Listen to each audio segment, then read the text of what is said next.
Hello, listening friends. नमस्कार श्रोता मित्रों, Welcome again to this broadcast. इस प्रसारण में एक बार फिर से आपका स्वागत है। If you are joining this broadcast for the first time, यदि आप पहली बार इस प्रसारण में सम्मिलित हो रहे हैं, we have just started a series of messages on Nehemiah. तो हमने अभी नहम्याह की पुस्तक पर आधारित संदेश श्रृंखला प्रारंभ की है। Nehemiah was a man full of devotion to God. नहम्याह परमेश्वर के प्रति समर्पण से भरा हुआ व्यक्ति था। He was a man of prayer. वो प्रार्थना का व्यक्ति था And God used him to do astounding things. और परमेश्वर ने उसे अद्भुत कार्य करने के लिए प्रयोग किया। I must remind you that Nehemiah was not a priest or a pastor. मुझे आपको ये स्मरण दिलाना आवश्यक है कि नहम्याह कोई याजक या पास्टर नहीं था। He was a layman who wanted his life to be counted for God. वो एक साधारण व्यक्ति था जो चाहता था कि उसका जीवन परमेश्वर के काम आए। Someone said many years ago, बहुत वर्ष पहले किसी ने कहा, do great things for God because we have a great God. परमेश्वर के लिए महान कार्य करो क्योंकि हमारे पास महान परमेश्वर है।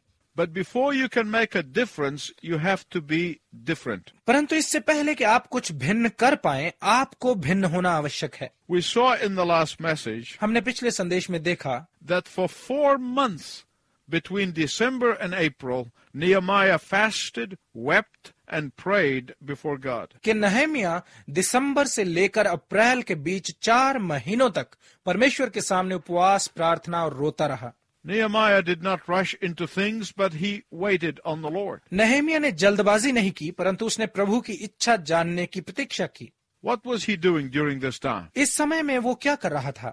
He was discerning the will of God, वो परमेश्वर की इच्छा को जान रहा था and he was counting the cost, और वो इसकी कीमत का हिसाब लगा रहा था and he was preparing himself in prayer. और वो प्रार्थना में खुद को तैयार कर रहा था।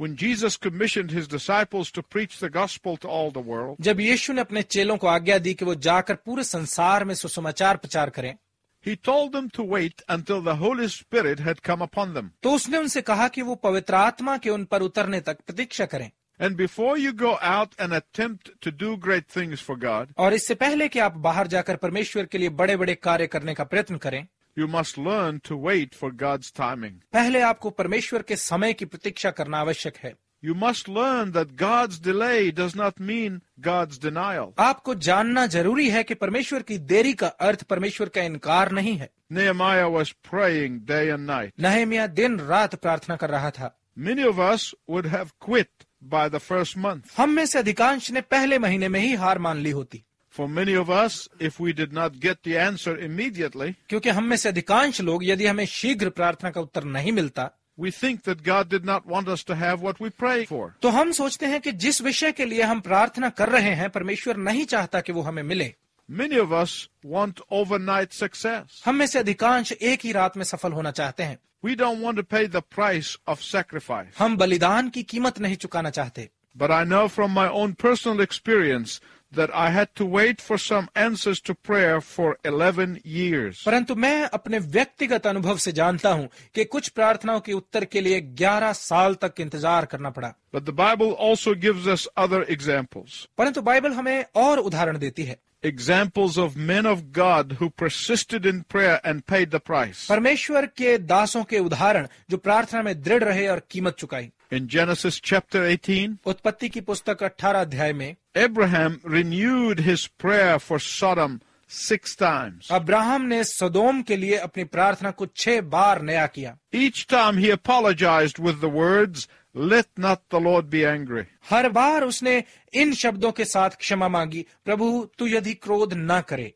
Abraham would not stop until God granted his petition. Abraham तब तक नहीं रुका जब तक परमेश्वर ने उसकी विनती को मान नहीं लिया। And for his sake, Lot was spared. और उसी के कारण लूत बच गया। In Kings, we learn about Elijah and his prayer. राजाओं की पुस्तक में हम एलिया और उसकी प्रार्थना के बारे में पढ़ते हैं। When he prayed for fire to come from heaven, he received an immediate answer. जब उसने स्वर्ग से आग उतरने के लिए प्रार्थना की तो उसे तुरंत उत्तर मिला। In the second instance, दूसरे उदाहरण में when Elijah prayed for rain, he had to wait. जब एलिया ने वर्षा के लिए प्रार्थना की तो उसे इंतजार करना पड़ा। He asked his servant to go look for the rain that he had asked for. उसने अपने दास से कहा कि वो जाकर देखे कि वर्षा आई या नहीं जिसकी उसने प्रार्थना की थी। The servant came back with the report that there is no sign of rain. दास इस समाचार के साथ वापस आया कि वर्षा का कोई चिन्ह नहीं है। Elijah gave him a faith-inspiring command to go again. Elia ने उसे फिर जाकर देखने की विश्वास को प्रेरित करने वाली आज्ञा दी। Only after 7 glances heavenward was Elijah's perseverance rewarded. स्वर्ग की ओर 7 बार देखने के बाद ही एलिया की दृढ़ता का प्रतिफल मिला। Nehemiah knew the value of taking the time to discern the will of God. Nehemiah परमेश्वर की इच्छा को जानने में समय बिताने के मूल्य को जानता था। Nehemiah knew that these are important lessons in leadership. Nehemiah जानता था कि ये नेतृत्व के कुछ महत्वपूर्ण सबक हैं। You cannot lead if you have never been a follower. आप कभी अगुवाई नहीं कर सकते यदि आप कभी किसी के पीछे नहीं चले हैं। You cannot succeed if you have never been a servant. आप कभी सफल नहीं हो सकते यदि आप कभी दास नहीं बने हैं। You cannot be over if you have never been under. आप कभी ऊपर नहीं उठ सकते यदि आप अधीन नहीं रहे हैं। You cannot give if you have not received. आप दे नहीं सकते यदि आपने प्राप्त नहीं किया है। You cannot motivate if you always criticize. आप प्रेरणा नहीं दे सकते यदि आप हमेशा आलोचना करते हैं। You cannot speak effectively if you have not listened carefully. आप कभी प्रभावशाली रूप से नहीं बोल सकते यदि आपने ध्यानपूर्वक सुना नहीं है। So Nehemiah spent 4 months in prayer before he could see that God was answering his prayer. तो नहेमिया ने प्रार्थना में 4 महीने बिताए इससे पहले कि वो देख पाया कि परमेश्वर उसकी प्रार्थना का उत्तर दे रहा था। During these 4 months, Nehemiah was sad. इन 4 महीनों में नहेमिया दुखी था। Why? क्यों? Because he knew that he could be walking into his own funeral. क्योंकि वो जानता था कि ये उसका अपनी मौत को बुलावा हो सकता है। And he learned the lesson that Jesus taught. और उसने वो सबक सीखा जो यीशु ने सिखाया था। If you want to save your life, then lose it. यदि तुम अपना जीवन बचाना चाहते हो तो इसे खो दो। If you want to be great, then be servant of all. यदि तुम बड़े बनना चाहते हो तो सबके दास बनो। That the way up is down. के ऊपर का मार्ग नीचे से प्रारंभ होता है। Nehemiah came to the place of death. Nehemiah मृत्यु के स्थान में आ गया था। What does that mean? इसका क्या अर्थ है? Nehemiah came to the place of death to self. Nehemiah अपनी खुदी की मृत्यु के स्थान में आ गया था। Death to personal ambitions. अपनी निजी महत्वाकांक्षाओं की मृत्यु And death to future security. और भविष्य की सुरक्षा की मृत्यु। Nehemiah also came to the place of death to self-gratification and comfort. Nehemiah आत्मसंतुष्टि और सुख आराम की मृत्यु के स्थान में आ गया था। For 4 months, he prayed persistently and faithfully. 4 महीनों तक उसने दृढ़ता और विश्वास योग्यता के साथ प्रार्थना की।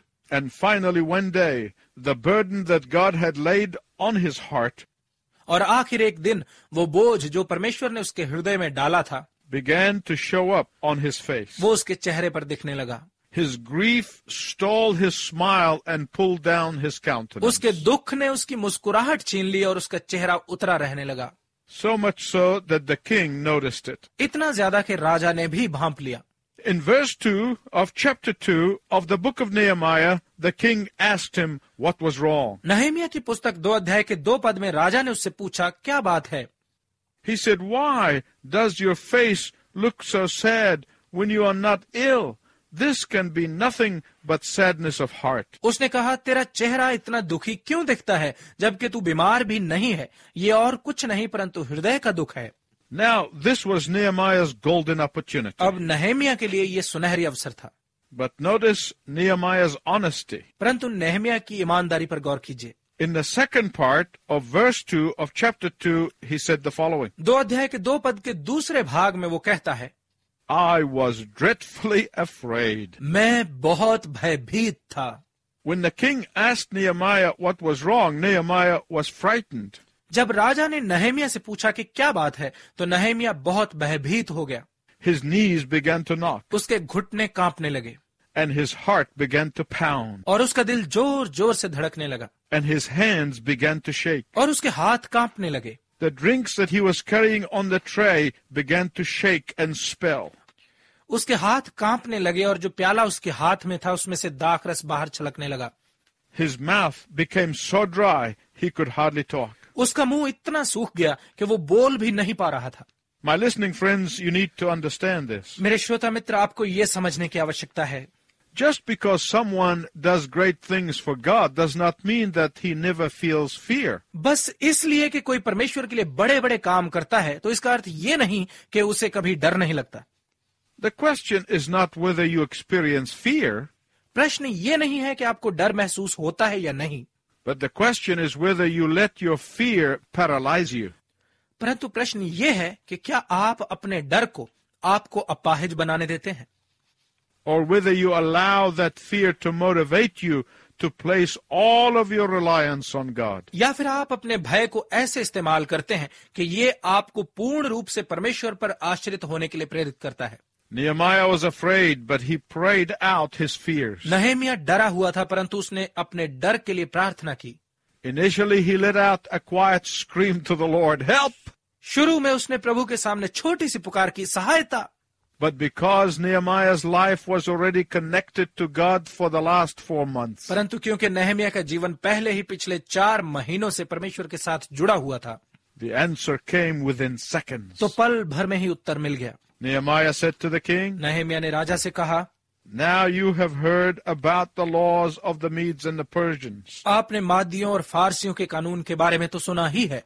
Nehemiah meant by this statement that he knew that the laws could not be changed. इससे नहम्याह का मतलब था कि उसे पता है कि कानून बदला नहीं जा सकता। Now, my listening friends, I want you to understand this. अब मेरे श्रोता मित्रों, मैं चाहता हूं कि आप इस बात को समझें।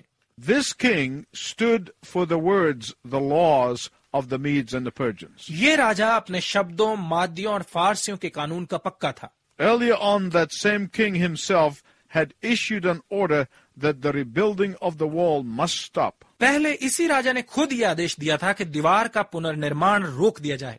And what Nehemiah was asking was for the king to reverse his decision. और इस तरह से नहम्याह राजा को उसके निर्णय को बदलने के लिए कह रहा था।